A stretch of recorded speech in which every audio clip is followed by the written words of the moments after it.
What's up, everybody? Last week we got Season 3 Reloaded of Warzone and Black Ops 6. And of course, the meta shifts much more at the beginning of seasons, but it always shifts a little bit the reload season. We talked yesterday about long range. I'll link that video down below. Today we are talking about close range. Before we get into that, I also have my Twitch link down below and all my other social media. So if you want to come hang out live, tell me I'm dumb live if you want. Suggest some other things. That's all up to you, of course. But all those will be linked down below. And as usual, we're going to look at loadouts and then true game data. So I also have true game data linked down below if you want to check that out for yourself. And please don't forget to like, subscribe, and hit the notification bell if you like this type of content and want to see it first.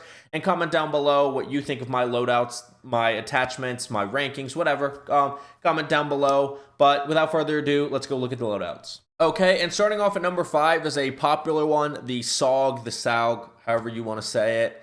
When we go to true game data, it'll make more sense why this is number 5. It shoots fast. It's fairly easy to control. It's not the most comfortable on the list, in my opinion. But the TTK is just not quite there. So we have Kepler Microflex, or your choice of optic. And of course, we're always going to start with an 8 attachment build and then talk 5 attachments. The compensator, I always go reinforced barrel on SMGs. Get a little bit of damage range, a little bit of bullet velocity. If you don't want to do that, I would go with the long barrel to push out the damage range a little further, but I'm a reinforced barrel type of person. Ranger foregrip, if you're struggling with the recoil a little bit, forget the sprint move speed, go to vertical, get more horizontal recoil control. Extended mag 2, 55 bullets, one's only 45, so if you're playing like solos or duos, maybe trios, go with the 1, just because you'll reload a little faster, you don't have the aim down sight, the sprint to fire penalties, but otherwise, trios, quads, go with 2. Commando grip for aim down sight and sprint to fire. SMGs are good at both, so I just help both because there's not one that particularly needs more help. And then light stock, because you always go light stock or no stock. You get the hip fire movement speed, and the strafing movement speed. That's the best movement bonuses you can have. And then, of course, recoil springs. If you're fine with the recoil, I would leave compensator on. But you could go to like overpressured. The reason I would switch that instead of compensator is because otherwise you're going to go to monolithic, and then you're hurting aim down sight a lot, and bullet velocity and damage range aren't as important. If you're playing ranked, go monolithic, or you could just go regular suppressor if you're just trying to stay off the minimap. But this is the build that I would do for 8 attachments. If we're talking 3 attachment or 5 attachments, and we're removing 3, we're going to remove recoil springs and optic. We're going to remove firing mods and optic always on this list first. And then it's kind of what do you want? I go and remove the commando grip because we get better ADS and sprint to fire, of course, with SMGs than you would if this was like an AR. Speaking of the ARs, no AK or AMAX on this list. We'll talk about that on True Game Data as well as I just wanted to focus on SMGs. And so I go with the light stock to get the movement bonuses. Same reason why we keep the Ranger foregrip. But if you're running 5 attachments, this is the way that I would run it. But of course, as I always like to, I do try to run it with 8 attachments. So then moving on to number 4 is actually a bit of a surprise. The MX9 got buffed recently, and that is an MW2 gun if you don't remember, but it got buffed recently, and there is only 5 attachments for this. But so we're going to go with the XRK Sandstorm. Muscles got moved a lot, or got changed a lot when BO6 got integrated. And so we go XRK Sandstorm for recoil control and gun kick control. By the way, shout out to CODWZ /Warzone loadout.games. I kind of yoinked this, not kind of, I did yoink this and then modified a little bit. They had an optic. I choose not to use an optic. I think the iron sights are pretty clean on the MX9. But so this is pretty much their loadout. The 16.5 Bruin barrel, you get damage range and movement speed and firing aim stability, which remember, we do need the firing aim stability when it comes to MW2 and 3 guns. You get ADS, recoil, and gun kick control penalties, but that firing aim stability is important. Plus, you get a little more damage range. You get hip fire accuracy. You get some movement speed bonuses. There's the rear guard, which does that stuff as well, but you don't get the movement speed bonus. I want the movement speed bonus. So go one of those 2 barrels. And then the factory, they all actually help with aiming, firing stability, which is good. And this helps with recoil control. So if you're struggling with the recoil control, go with the STB factory. If you're not worried about the movement bonus, go with the rear guard. But if you want the best of all you can get and the recoil is fine, which on this it is easy, go with the 16.5-inch barrel. Then we have extended mag, which actually got bumped up to 50. Which was really good. Then we have the FTAC C11 riser for sprint to fire and aim down sight speed. Its penalties are aim idle sway and aim walking speed, which aim walking speeds if you're ADS bot walking around, and aim idle sway we're not really worried about on an SMG. And then where I differed from the loadouts of an optic, I went with the Kimura Royale 33 laser light, just to really help sprint to fire and ADS speed. The other options, instead of that laser, I would keep all the other attachments, but there wasn't any good ammos. There's nothing that helps like bullet velocity or damage range, so we skipped out on ammo. You don't have to worry about that. So like I said, put an optic if you need an optic. When I go 5 attachments, you'll see I like never have optics on there. Rare cases that I do, like really bad iron sights. The stocks: firing aim stability, gun kick control, recoil control, but you're hurting aim down sight speed. This other stock helps that stuff, but you're hurting sprint speed and aim down sight speed. So if you don't want the laser, you can go Bruin STB 556 stock, or you can go rear grip, and you can go to the STIP 40 and helps the firing aim stability, gun kick control, and recoil control. But I think the recoil with this build as it is more than manageable. The firing aim stability is more than manageable. So I like the ADS and sprint to fire bonuses of the laser light. Moving on to number 3 is the C9. Still, C9's great. And you'll see on True Game Data, all these SMGs are pretty close together where it matters. And this is the same build, essentially, as the SAUG, except no stock is the light stock in this case. And then we have the overpressured rounds instead of the recoil springs, because the C9 is exceptionally easy to shoot, especially with the compensator. If you're going ranked, go monolithic suppressor probably, or regular suppressor, and then depending on how you feel about it, you could go recoil springs there as well. But I think this is the perfect build. And if you're going 5 attachments, again, we're removing firing mods and optic first always, and then commando grip to keep the movement bonuses of the stock. And this is how I run it for 5 attachments when I'm grabbing overkill or whatever, battle ready, whatever I want to grab that takes away 3 attachments. Moving on to number 2 is going to be the compact. The compact is still the fastest killing on this list, not by a lot. It's also probably, I would argue, the most uncomfortable to shoot on this list. It's got a really fast fire rate. I've never thought it was comfortable. But it's the same build as the SAUG, except no stock instead of light stock, and extended mag 3, because that's 60 rounds. And like the SAUG, and what's actually number 1 on this list, it is an ammo burner, so 60 rounds is nice. 50 you can get away with. I wish it was 55. If it was 55, I'd probably go extended mag 2 to get a little less penalties, but extended mag 3 is where you're going to want to go with the compact. And then when you're going 5 attachments, we're removing optic, we're removing recoil springs, and we're removing commando grip. Keep the movement.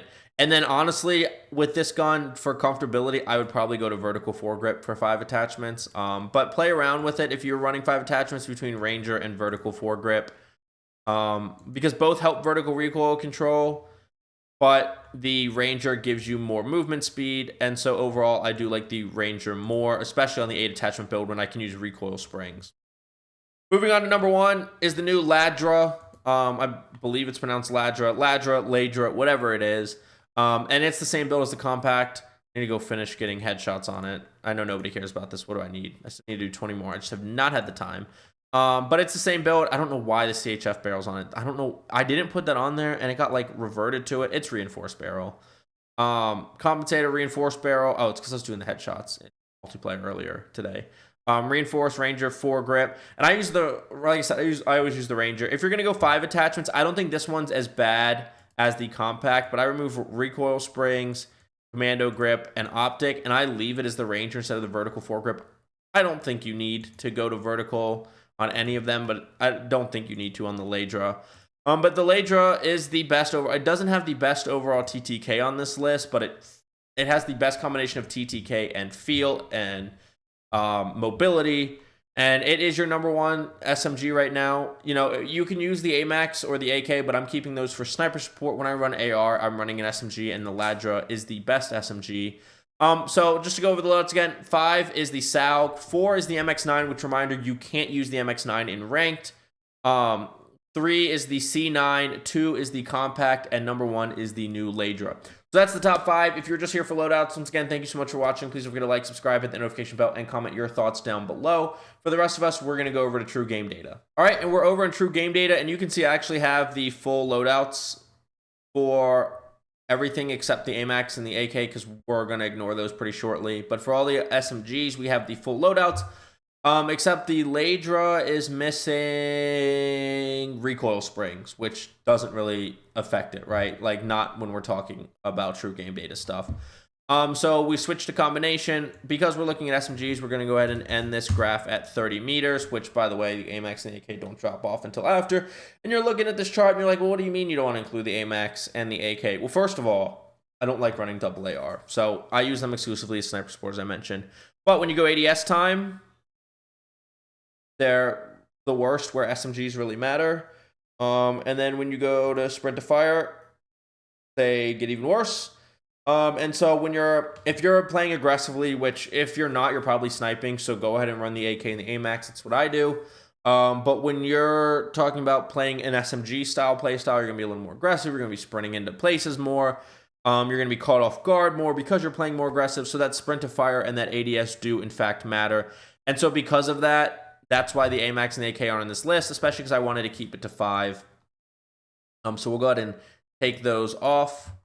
And it's still a combination in 30. So MX9 at combination has the best time to kill. Reason it's not higher on this list, you can't use it in ranked. And it does have more visual shake than other things on this list. But you can see when you include sprint to fire, it's number 1 on this list. When you include ADS time, it's more like tied with the compact and the Ladra. But if we're looking purely at time to kill, it does move into 3rd. So you kind of average it out. It ends up not being super great. Plus, you can't use it in ranked. That's kind of why it's where it's at. But if you look, the compact still does have the fastest TTK on this list. Number 2 is the Ladra, which also has the second best drop off on this list. But when it drops off, it does feel like it kind of drops off hard. But all the SMGs do. And at this point, you'd start switching to your AMAX or your AK, whatever you're running for long range anyways. And so it's going to matter less, especially because then you get the time to kills in this range that dominate those SMGs. So scrolling down some, and I love Tony at True Game Data. Tony, if somehow you see this video, I love you. He's now added these color codings to show the best, the worst, and the middle for things. ADS time, MX9, like we know now, has the best ADS time. Look what number 2 is, the Ladra, which you can use in ranked. Bullet velocity. Ladra comes in at 3rd, but we're not that worried about it. Crouch speed, Ladra is number 2. Fire rate is actually the 2nd highest on this list behind the compact. One thing we didn't talk about the Ladra is the magazines. I forgot to mention the magazines on there. So extended mag 1, which you get no ADS penalty, is 55. Extended mag 2, you get an ADS penalty, a sprint to reload penalty, and a reload quickness, a strong reload quickness penalty. It's 66 rounds. It's kind of up to you how you want to play that. 55 is most of the time enough, and you have a lot fewer penalties. So I go with the 55 over the 66. But you do run out of ammo quickly, like you do with the compact and like you do with the SAUG. And the SAUG, you can see, is not even close to the Ladra or the compact, but it's much faster shooting than the C9 and the MX9. Other things, we're not too worried about mag size because you can kind of change it yourself. Move speed, the Ladra's in the middle. Number 6, it's the 2nd best behind the SAUG. One of the things that makes the SAUG good is that movement speed. The MX9, this is where the MX9 is really hurt. Move speed because it is an MW2 gun, so the movement is less. I just realized you can't even see the SAUG behind the camera, so hopefully I haven't had my camera in the way of the stats that I've been pointing out. Sprint to fire, which is behind the camera. Sprint to fire, the best is the MX9, like we know. The Ladra in the middle is going to be essentially tied for 2nd. 1 millisecond is nothing. The Ladra's right there with the SAUG. The swap speed is slow on the Ladra, but you're not going to be swapping too often when it's actually time to use the Ladra. And the tac sprint speeds just aren't loaded in for all the guns. But yeah, that's my logic behind it. I think the Ladra just meets the best overall balance. It's got a good reload speed. It's got the fire rate doesn't feel too uncomfortable. It is a little uncomfortable. I think it's a little fast. I'm not a fan. Like the SAUG has a really good fire rate in my mind, or even the 700s, like the C9 is where like between like 7 and 900 typically. But the Ladra's really good. The MX9 was a surprise on this list. But yeah, it's my rankings one more time. We have the Ladra at number 1. We have the Compact at number 2. The C9 at number 3, the MX9 at number 4, and the SAUG at number 5. You could switch 4 and 5, especially when you factor in the whole ranked thing. But other than that, I think the rankings are pretty much where I would inarguably have them. I think the top 3 is the top 3. But that's my top close range meta. Let me know, like I said, what you think in the comments down below. Please don't forget to like, subscribe, and hit the notification bell if you want to see this type of content first. And check out the links in the bio, Twitch, social media, single player channel, all that's linked down below, as well as true game data. But I will see you on Verdansk. Get frying. Have a good day. Bye.